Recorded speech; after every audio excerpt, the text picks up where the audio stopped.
both know that all folks are looking for, as my dad would say, is an even shot. Just give me a shot, a fair shot, a shot at making it. And it'll be the work of our administration to make sure they get a fair shot. Working families need someone on their side in this nation because they certainly don't have anyone in the president now on their side. That's going to change in the Biden-Harris administration.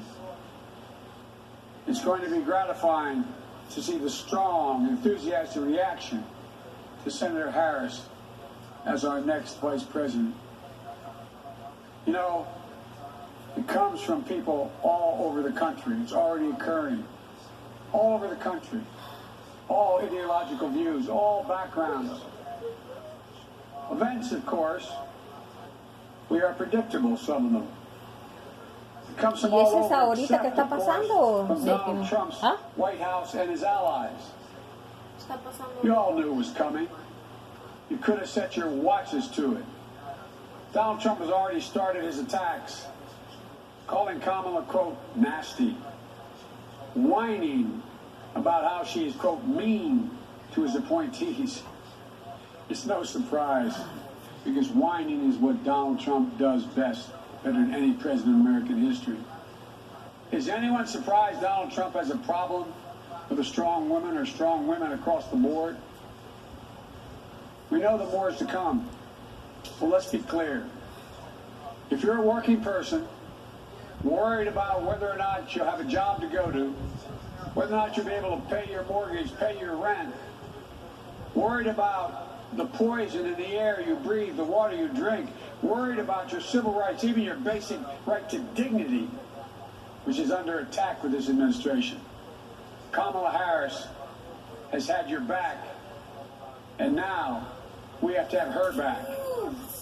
She's going to stand with me in this campaign, and all of us are going to stand up for her.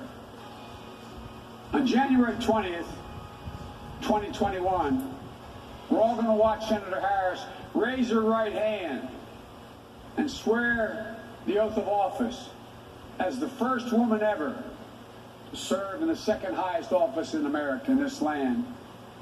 And then we're going to get to work fixing the mess that President Trump and Vice President Pence have created, both at home and abroad, through 4 years of mismanagement and coddling of terrorists and thugs around the world. Not only will America dig itself out of this hole they've put us in, we're going to build back, and we're going to build back better. We have a public health crisis. While he's in court trying to do away with health care. With more than 5 million reported infections, 165,000 people dead and climbing as a consequence of COVID-19. And still, months later, no real leadership or plan from the President of the United States how to get this pandemic under control. No real help for the states and local governments trying to fill the vacuum of leadership from the White House. No real help for children and educators, el año for pasado, small business and apenas frontline en marzo lo workers. descubrieron. They're ones holding our country together. Instead, he's issuing executive orders and making promises that in the end will defund the Social Security system while insisting that this virus will disappear. The Joe Biden and Kamala Harris administration will have a comprehensive plan to meet the challenge of COVID-19 and turn the corner on this pandemic. Masking, clear science-based guidance, dramatically scaling up testing, getting states and local governments the resources they need to open the schools and businesses safely. We can do this. We just need a president and a vice president willing to lead and take responsibility. Not as this president says, it's not my fault. The governor should thank me more. As that old saying goes, give me a break. We have an economic crisis with more than 16 million Americans. 16 million still out of work. Donald Trump is on track to break another record. On track to leave office with the worst jobs record of any American president in modern history. But instead of doing the hard work of meeting face to face with congressional leaders, Democrats and Republicans in the White House, like every other president has done in a crisis, to get Americans the relief they need and deserve, Donald Trump is on the golf course. If I told you this 3 years ago, you'd look at me like I was being crazy. He hasn't even met with the leadership. He doesn't have time, it appears. We have a climate crisis that Donald Trump refuses to even acknowledge. When he thinks about climate change, all we hear is the word hoax.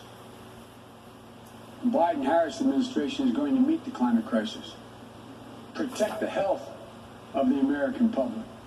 And along the way, we're going to deliver one word: jobs. Good paying jobs. We have a racial justice crisis. Donald Trump seeks only to inflame it with his politics of racist rhetoric and appeals to division. You know, today is not only the day I'm proud to introduce Senator Kamala Harris as the vice presidential nominee of the Democratic Party. It's also the 3rd anniversary of that terrible day in Charlottesville. Remember what it felt like to see those neo-Nazis? Close your eyes.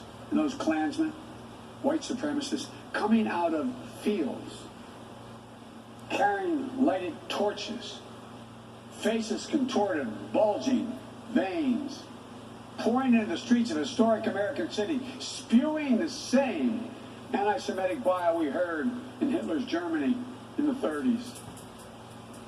Remember how it felt to see a violent clash ensue between those celebrating hate and those standing against it? It was a wake-up call for all of us as a country. For me, it was a call to action. My father used to say, silence is complicity, not original to him, but he believed it. At that moment, I knew I couldn't stand by and let Donald Trump, a man who went on to say, when asked about what he thought, he said there were very fine people on both sides.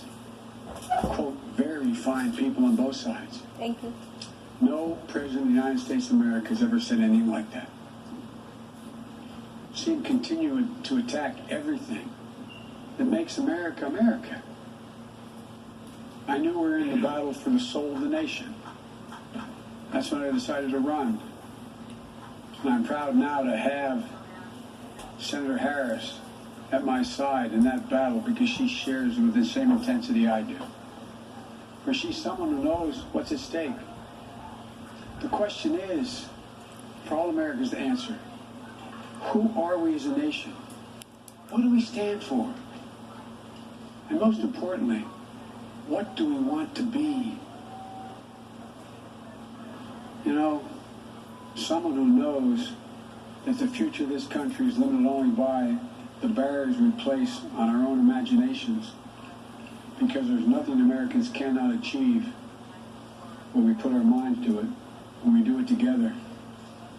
One of the reasons I chose Kamala is because we both believe that we can define America simply in one word: possibilities. Possibilities. Let me say it again. Possibilities. That's America.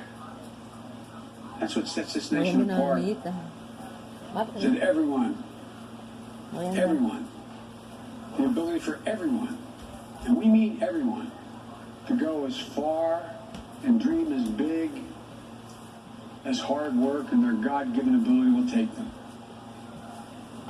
When I agreed to serve as President Obama's running mate, he asked me a number of questions, as I've asked Kamala.